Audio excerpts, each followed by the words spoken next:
Si Senator Loren Legarda na ho ang sasalansan dito kay Lotok sa second day ng week 2 ng impeachment trial nitong si VP Sara dyan sa Senado. Isang like at isang subscribe. Masaya na ho tayo dyan at sa mga gusto sumali sa ating community yung join button na dyan lang ho sa baba. Wala na ho tayo maraming segue. Re-recta na ho tayo sa pagtatanong nitong si Senator Loren Legarda. Okay. You want to do that now, Senator Judge Padilla? Yes, Senator Judge Padilla would like to interject before we go on a break. You may proceed, sir.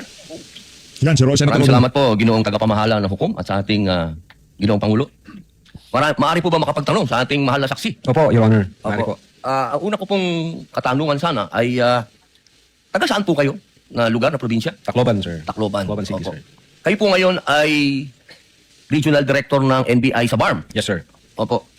Yun po ba ay isang promosyon para sa inyo na madala sa BARM? Dahil totoo po ba na kayo ang tinatawag na Golden Boy ngayon sa NBI? Golden Boy. Golden Boy pala to. I cannot comment on that po, Your Honor.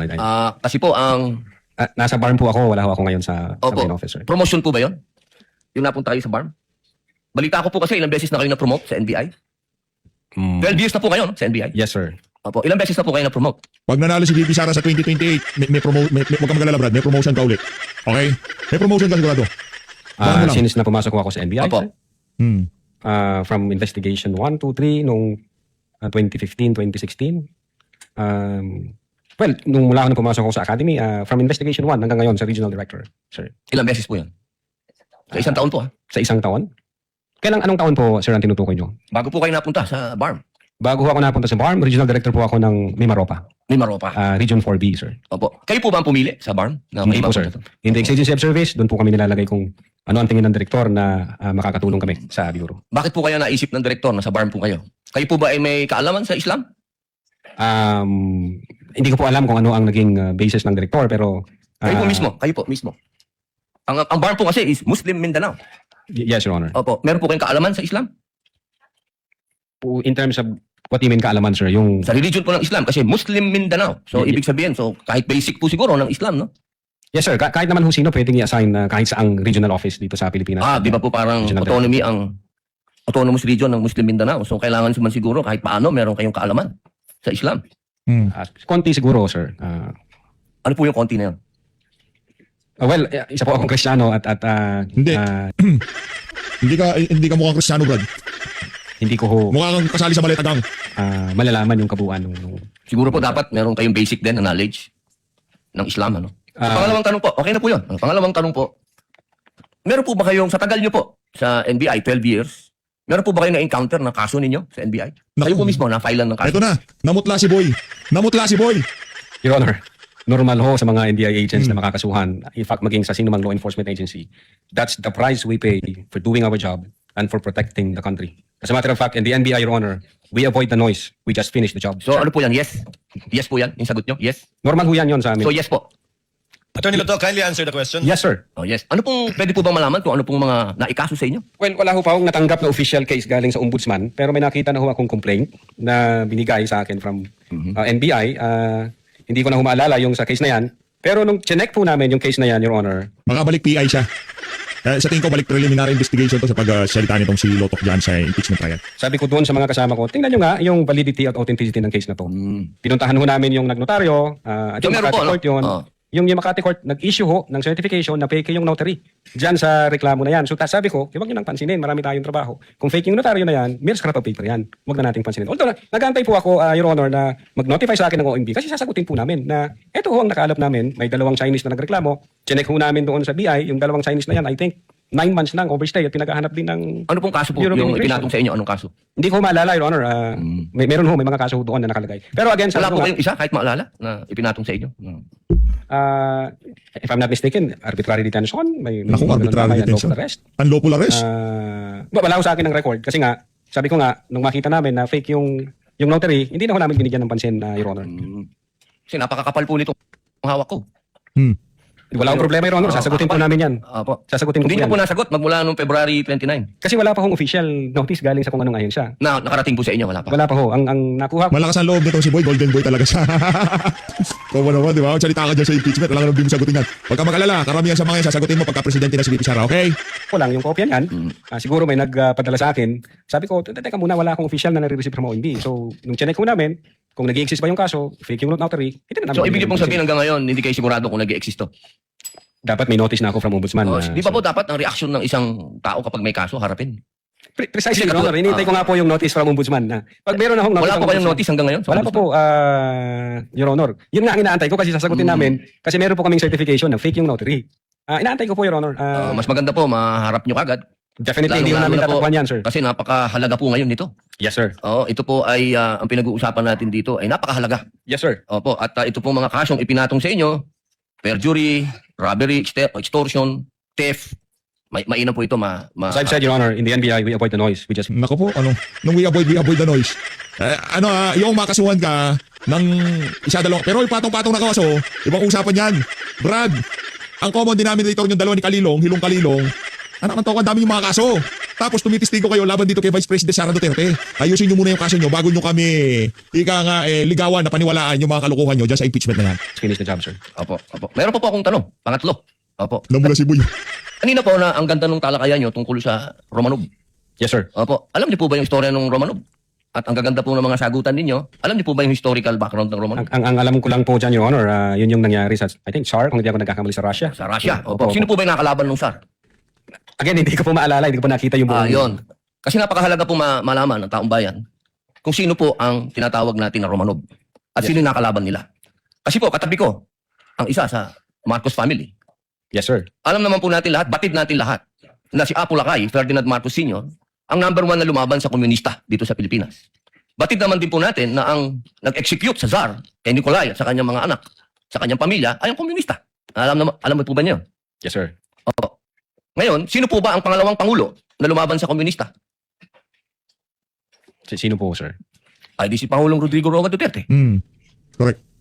Hindi ba po dapat isipin natin yung Romanov ay tungkol sa threat na pumapasok sa mga pamilya na mga namumuno dito sa ating bayan na lumalaban sa komunista. Komunista po ako Gusto ko lamang pong alamin ninyo. Yes, sir. But well, insofar as the investigation on the issue of whether or not may Romanov or operation of Romanov, sabi ko po kanina, nasa intelligence service po namin yan, at I think ang makakasagot po niyan, Your Honor, yung director po namin. Opo, kasi nabanggit nyo kanina sa usapan po ninyo, si Baste. Yun po yung... Sinasabi nyo po kasi kanina, sa usapan po ninyo, sa napakagandang usapan, na yung Romanov, hindi na ipapaliwanag kasi kung ano ba yung ugat nun. Napakahalaga po na alam natin yung ugat. Si Presidente Marcos Sr. ang lumaban sa komunista, kaya nagkaroon ng threat noong 1986. Yes, sir. Ngayon, sinasabi ni Baste na nagkakaroon ng threat sa kanila, pamilya, sapagkat alam naman nating lahat na ang nagpatuloy ng paglaban sa komunista pagkatapos ni Pangulong Rodrigo Roa Duterte ay si Inday Sara Duterte, ang ating Vice President. Sumasang-ayon po ba kayo doon? Wala po akong personal knowledge, sir. Ay, bakit po kayo walang personal knowledge? Nasa gobyerno ko, Brad, ba?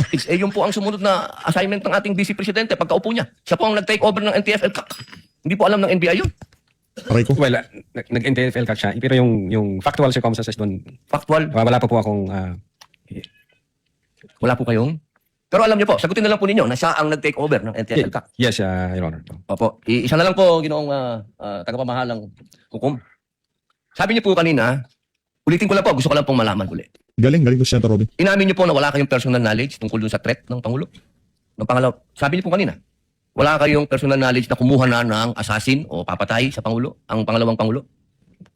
Narinig niyo po kanina? During that Yes time? or no lang po? During that time, ongoing ho ang validation namin, So, sir. ibig niyo pong sabihin ngayon, meron na kayong personal knowledge na meron na kayong... Hindi po, ongoing po ang validation. Sabi ko nga po, ang makakasagot po niyan, yung intelligence service namin at ang director po namin, sir. So hanggang ngayon po, wala pa kayong personal knowledge? Insofar as the cybercrime division is concerned back then, Ngayon po, yes or no po? Ngayon po, sir, mahal na... Sasapakin ka na ni Senator Robin, paligoy-ligoy ka na sinasabi, walang yaka.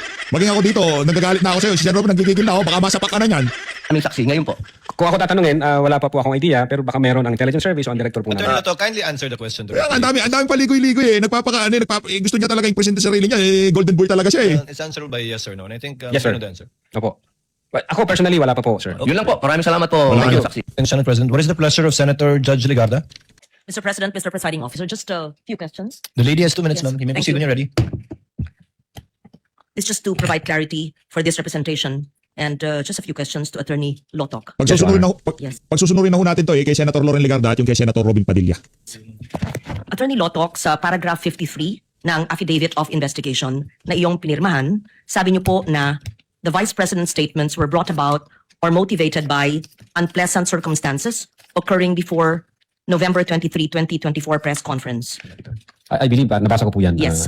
Your Kasama Honor. ba ho dito yung pahayag ng Vice Presidente noong Oktubre 18, 2024? Yes, Is that yes, part Your of your affidavit? Opo, Your Honor. Yes. Bago naman po magsimula ang press conference noong November 23, mayroon mga pangyayaring kasama ang Chief of Staff, si Attorney Zulaika Lopez, na may kinalaman sa mga na-cite in contempt, sa camera, detention, Opo. medical emergency, at mga planong paglilipat. Yes, Your Honor. Hindi pa po ako tapos. Sorry. Kaya nga, excited pagka kay Atty. Vinluan, ang tagal niya sumagot, ang daming cheche bureche. Pero pagka dito kay Senator Loren Legarda, di pa tapos ang tanong, bumibida na kagad. Ng piitan sa Correctional Institute for Women sa Mandaluyong. Tama po ba na mga pangyayaring ito ay naganap ilang oras bago yung sinagawang press conference na pinakita ilang beses sa video? Yes, Your Honor. Kasama ko yan sa Yes. investigation namin. Kahapon po, sinabi po ng testigo, kayo po, na kinonsider ng NBI yung so-called bigger picture. I think those were the words that you used. Sabi niyo pa, you put all the pieces of the puzzle together in your own words. Yes, Your Honor. Yes. Para malinaw lamang sa impeachment court, trying to absorb everything, saan po yatang bahagi ng affidavit of investigation nakasaad yung mga factual findings ng NBI tungkol sa mga pangyayaring November 22 and 23 bago yung press conference. I was perusing the affidavit of the investigation and I could not find the detailed circumstances leading to November 23 where admittedly there was emotions like an emotional hyperbole or an outburst, but the events leading to the press conference. Saan po yun sa inyong affidavit? I think, Your Honor, nasa affidavit of transcription po yan. Transcribe po yan as I read it attachment. a few times. I could not see the detailed events leading to that. Having mentioned the medical emergency, the transfers to the Correctional Institute for Women, and so that the person who will read the affidavit will have a accurate, factual, and complete appreciation of the events leading to the press conference. Perhaps your view, having being the person who filed the complaint, may have a different perhaps appreciation from my view because I find it somewhat incomplete. And that is just my comment on this because you clearly said you put all the pieces together. And during that time, alam ba ninyo na habang sinasagawa ng NBI ang investigasyong ito, may nakabinbin na direct assault, resistance, and disobedience to authority at grave coercion laban sa Vice Presidente kaugnay yung insidente nangyari sa ospital, sa Veterans Medical Center. Narinig ko lang po, Your Honor. pero Yes, hindi you ko po aware heard sa about kaso. that, yes. And was there an investigation that was done regarding that incident?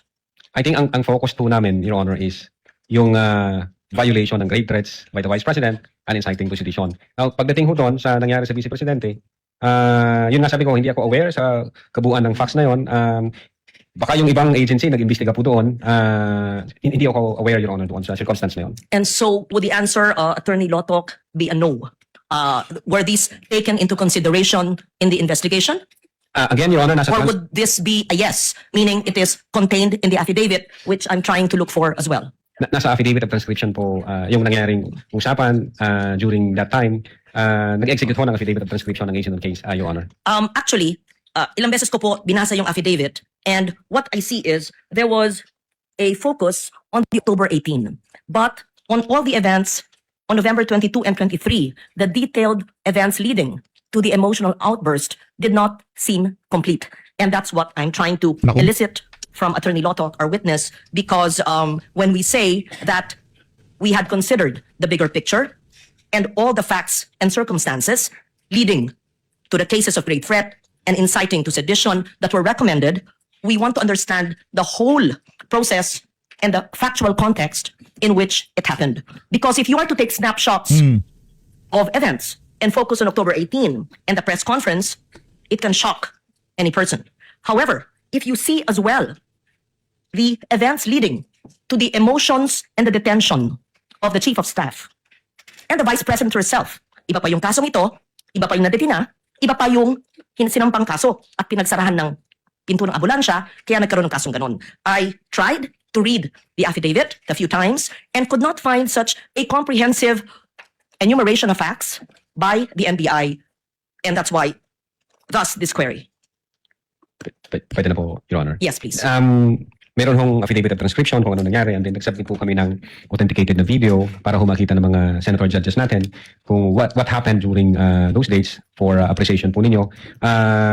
So makikita ko rito kung ano yung nag-took place during the November 23, 2024 online press conference. But then again, as I've said, at in-explain ko na rin ito kahapon, Your Honor, if I may, kinonsider namin yung situation ni Attorney Zulaika Lopez. Nakita namin yung complaint niya, yung reklamo niya, yung health condition na sinasabi niya. Sinama din po namin yon ano ba yung nangyari.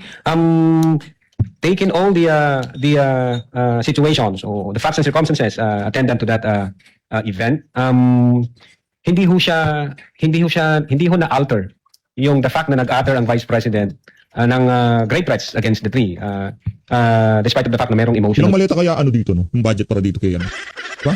Ilang maleta kaya? situation na gano'n. Hindi rin ho na-alter na merong violation na ginawa yung Vice President. Gaano kaya karaming maletang allocation dito kay Lotok na to? I mean, yung mga dokumento na-allocate dyan sa prosecution. Hindi pera, maleta. During that online press samayin na conference. naman ng iba And as a dyan. matter of fact, even before that emotional situation, maliwanag ko doon sa utterances, even before that emotional situation, sinasabi ko doon sa utterances, meron na akong kinausap. So nag-trigger na ho yun, ma'am. Meron na akong kinausap na isang tao na papatay sa presidente, sa first lady, at doon po sa speaker of the house. So kahit sinama po namin siya to consider everything, again, Your Honor, hindi ho na bago yung utterances na ginawa ng Vice President. Hindi rin ho na bago na yung instruction niya is relentless in killing the three. Yes. Attorney Lotok, what I've been trying to ask is not just the utterances which we've watched several times, but all the events leading to the utterances. And that is what I want. I understand what you're saying, that there were attachments or transcription, but the transcription would not be considered an assessment or an investigation. These were perhaps attached as transcription. And you earlier said that the threats are circumstantial. And that is the reason why I was looking for that in the affidavit of the investigation. In short, para pong nakulangan ako, pero kung sinabi nyo, inattach nyo yung transcript, so be it. But then, if you will read the 50 plus pages again of your investigation, it seemed to me, at least at this point, that snapshots were taken focusing on the October 18 and the utterances, but there seemed to be events leading to it that may have not been included. With But I will indulgence of Senator leave it Judge at that. Legarda, Yes. kindly wind up, ma'am. Yes. So the last question, thank you, Mr. Presiding Officer. Na-interview rin niyo po ang mga miyembro ng media and you asked them factual information. Did you also ask them about the emotional state ng mga kalahok sa media, yung mga pangyayaring naganap bago ginawa yung mga naturang pahayag? In short, not just the factual statement, but the atmosphere, the events leading to that Zoom press conference that led to the perceived or alleged utterances. Wala po yan sa minutes of meeting, sa Q&A, wala po yan, Your Honor. Should you not have asked the members of media and the others who were part of that so that you would have, in your own words, sir, the complete picture, so that everything is taken into consideration on why such a highly placed person would give such utterances, because such conditions existed that might have elicited it. But you did not do that investigation or at least conversations with the members of media. I leave it at that. Thank you for answering my questions. Thank you, Senator Judge Legarda. Senator Judge Pangilinan, you're recognized, sir. Yes, thank you, Mr. President. And you may proceed when you're ready. A few questions on Sige, kumatsing to. Ungguyan ho laban dito, citing ungguyan. sedition. Yes, Your Honor. For the witness, kasi pinapaliwanag mo yung sinasagot mo yung tanong ni Senate President Win kanina, no? Nasa NBI ka na, Cybercrime Division, since 2018. Yes, Your Honor. Pwede. So, naalala mo ba yung kaso ni Ronel Mas, yung taga Zambales, na nagkaroon ng Facebook post? Yes, sir. Naalala ko po pero hindi ko kami may hawak ng case na yan. Pero kung maalala mo, dahil division ninyo ang nagsampa ng kasong inciting to sedition, no? Tama ba? I-check ko yung record, hindi po yata ako may hawak. Dahil, well, to refresh your memory, nag-post siya sa social media offering 50 million to anyone who would kill former President Duterte. At that time, he Yes, was sir. Yes, sir. president. So, That's the news. you remember that? Yes, sir. That's the news, sir. Oh. Tapos, inaresto siya. Sabi niya, I will give 50 million reward kung sino makapatay sa dating presidente.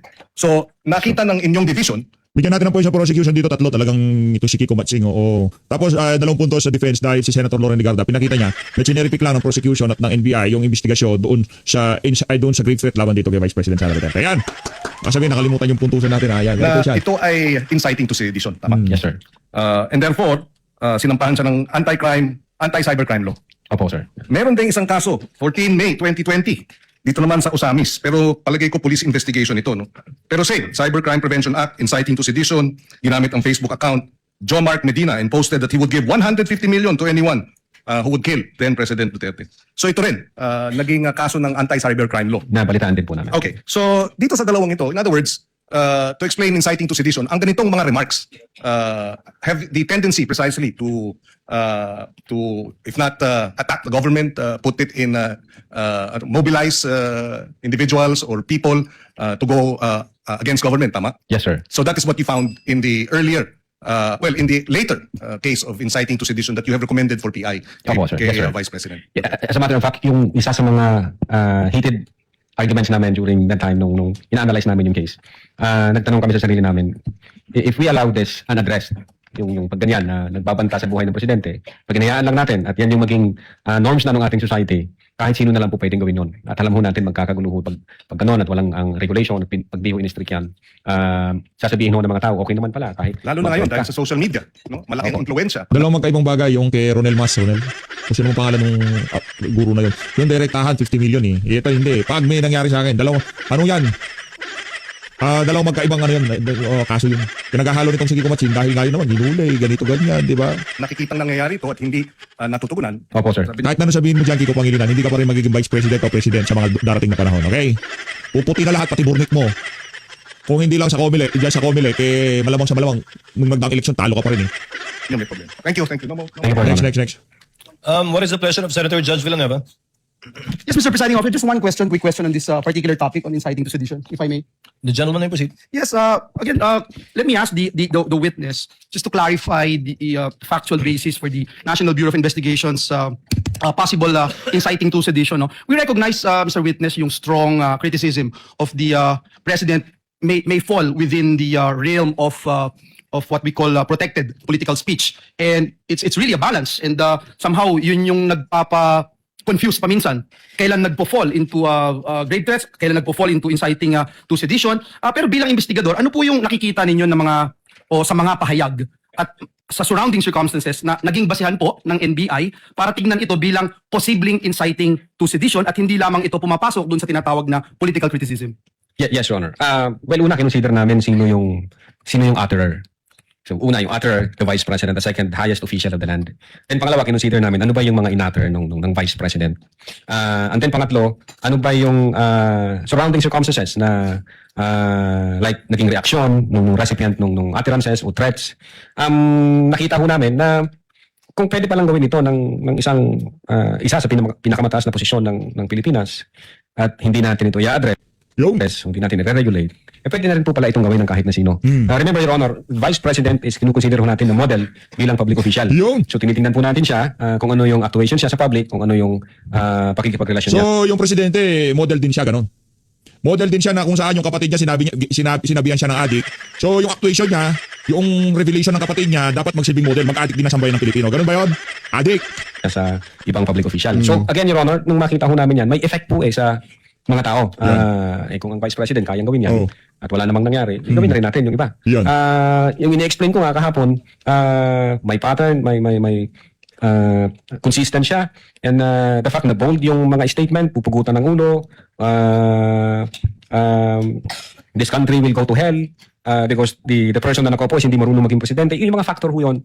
Finactor in namin, pag nakita ito ng taong bayan at walang kilos na ginawa yung gobyerno, parang domino effect po yan. Pwede na. So, sunod-sunod na. Alam naman po natin ang nangyayari sa social media. So, nakita namin na dangerous to. Alarming siya. So, definitely, nung nag-imbestiga ng NBI at nakalap niya lahat ng kinakailangang ebidensya, yung findings po namin, kasama po doon yung inciting to sedition. Is it safe to say na yung pinaka-core nito is that when it falls under that category na it somehow steers public uprising? Definitely, based on our investigation. Yun po yes, yung sir. core, would Yes, you sir. say? And do you use the same methodology as you use doon sa grave test? For example, yung 4 stages na binanggit po ninyo, identification, collection, analysis, legal evaluation, yung elements na binanggit nyo yesterday, yung factors considered, delivery, literal meaning, nature, relationship to the parties, blah, blah, blah. Ito ba? Yes, sir. Same? Opo, Same? kasama po yan sa analysis namin na ano yung epekto nito sa publiko pag ito yung naging norms na natin. So this is the same na ginamit po ninyo? Yes, sir. And last but not the least, Your Honor, Mr. Witness, for purposes of investigating itong inciting to sedition, may we clarify, because it was, I don't know if Senator Bongo made mention about this. To clarify now, is it necessary that someone was actually incited? Yun po ba? This for purposes of investigating itong inciting to sedition. Is it necessary that someone was actually incited? para mag-fall dito? Well, ang basis po namin, yung People versus Nabong, if I'm not mistaken, in order to be seditious yung speeches, it is not necessary na mayroong actual sedition.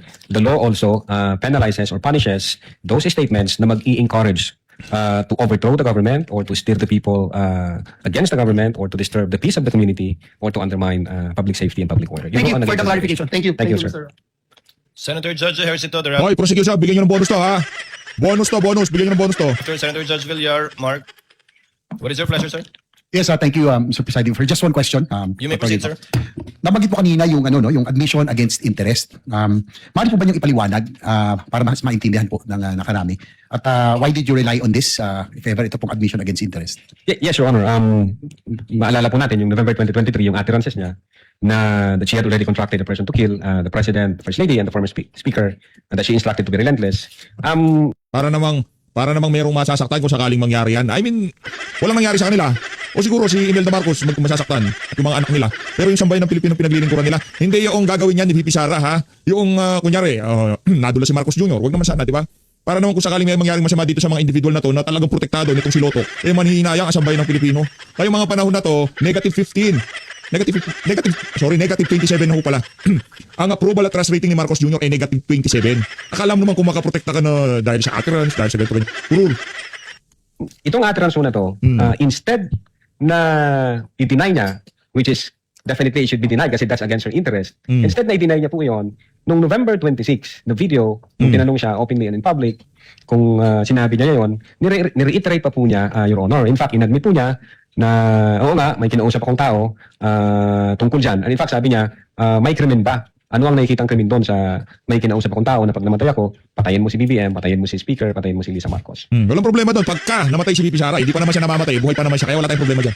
Was this, ito pong Kasi kung habang si VP Sara buhay, walang dapat ikatakot si Lisa, si Marcos at si Martin Romualdez, di ba? Wala tayong problema dyan. Sabihin mo lang kay Martin Romualdez, kay Marcos at kay Lisa Marcos, protektahan nila si VP Sara. Ganun ka simple. sinasabi yung admission against interest, was this considered in your investigation? Yes, Your Honor. Kasama po yun.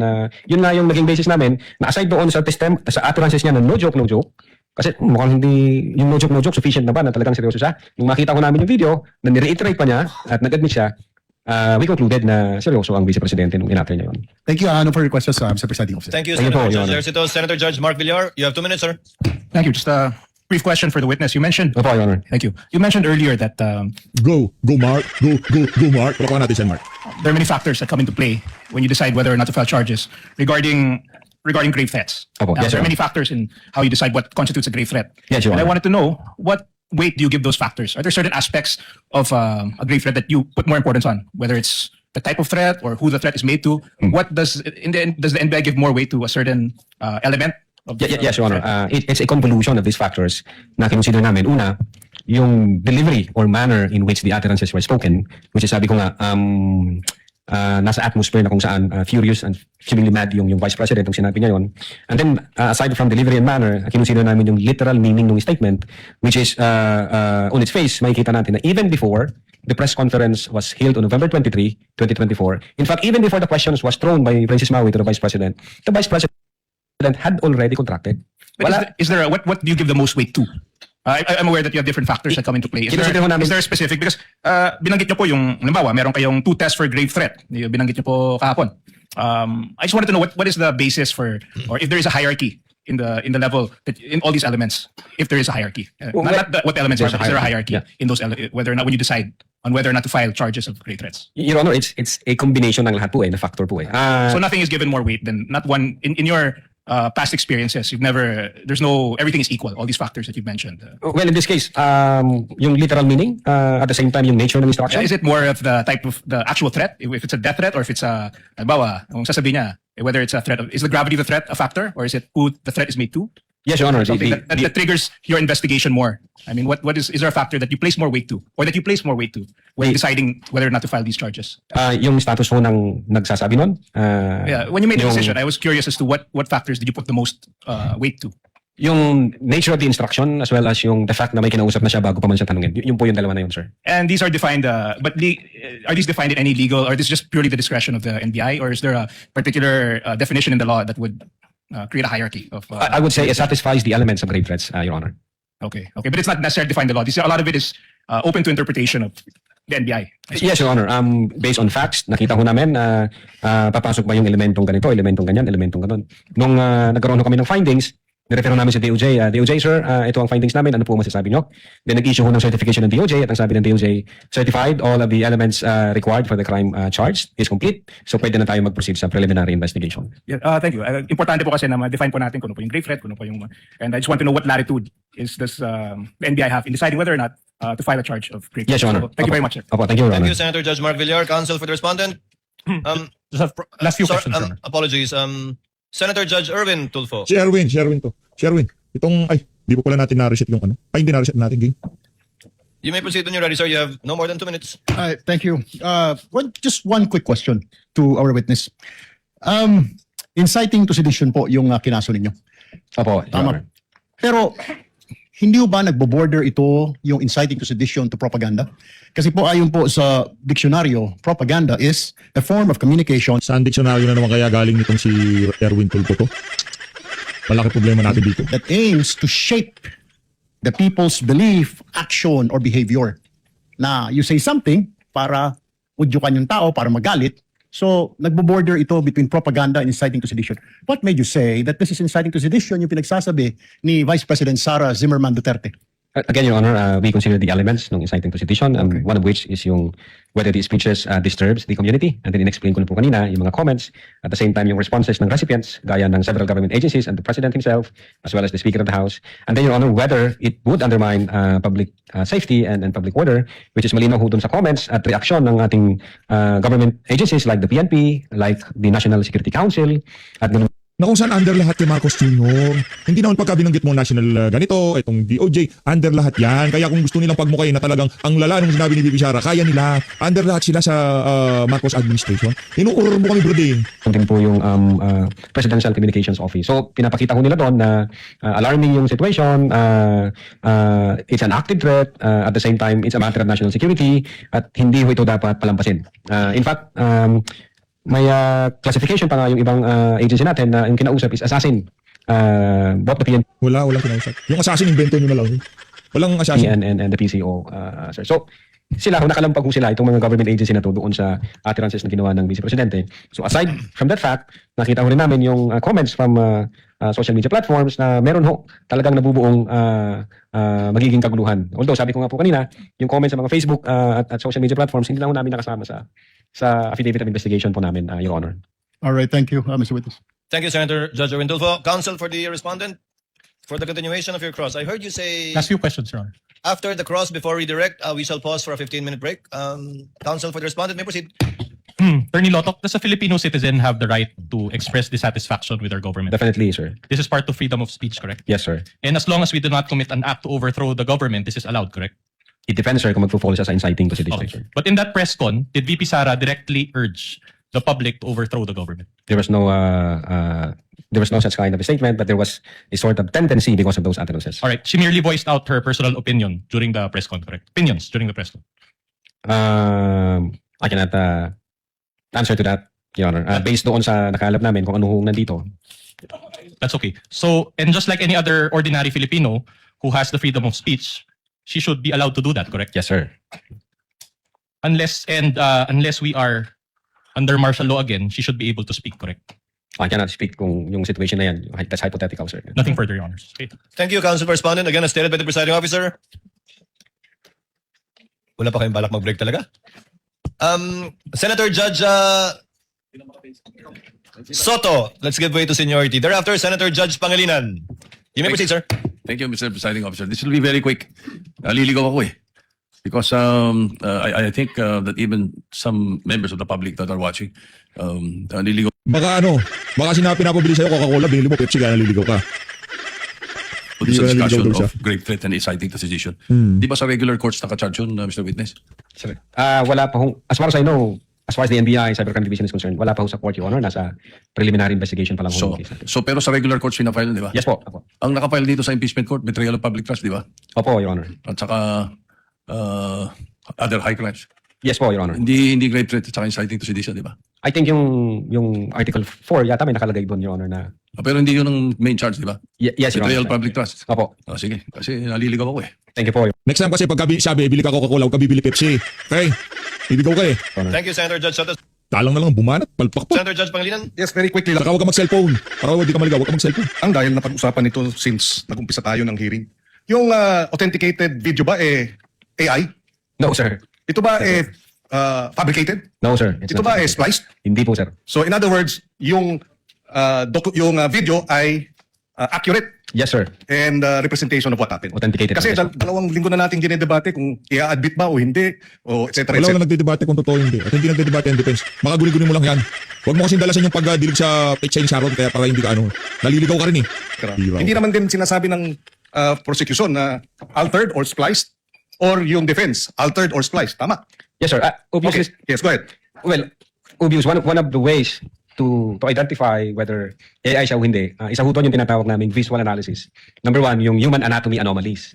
So pag yung merong asymmetrical facial feature, pag merong unnatural positioning of hands, pag merong tinatawag Nagiging anim o pito yung daliri. Opo, Your Honor. And then kinukonsider din ho namin yung tinatawag naming temporal artifacts doon sa visual analysis. Meaning kung sa one frame ito ang condition, then pag tinuloy-tuloy mo nang i-play, minsan mawawala yung buhok, mawawala yung relo. So wala hong ganon na mga circumstances na Walang question dun sa authenticity ng mga video yung ipinalabas. Okay? Yung pagsabi din ni VP Sara na magnanakaw ang mga congressman, si Martin Romualdez, at yung ibang mga congressman na gusto siya ma-impeach ngayon, hindi rin AI yun.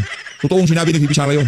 So for the record, lahat ng mga video na pinakita natin dito sa impeachment court, na pinakita ng defense at ng prosecution, lahat yon authentic. Yes, for Your the Honor. record, no? Yes, Your Whether Honor. the witness or at least both. Okay. Just to put it also on record na dito sa mga sinulat, kasi nung nag-imbestiga kayo, sumagot yung lawyer, di ba? Ni Vice President Sara. Itong dated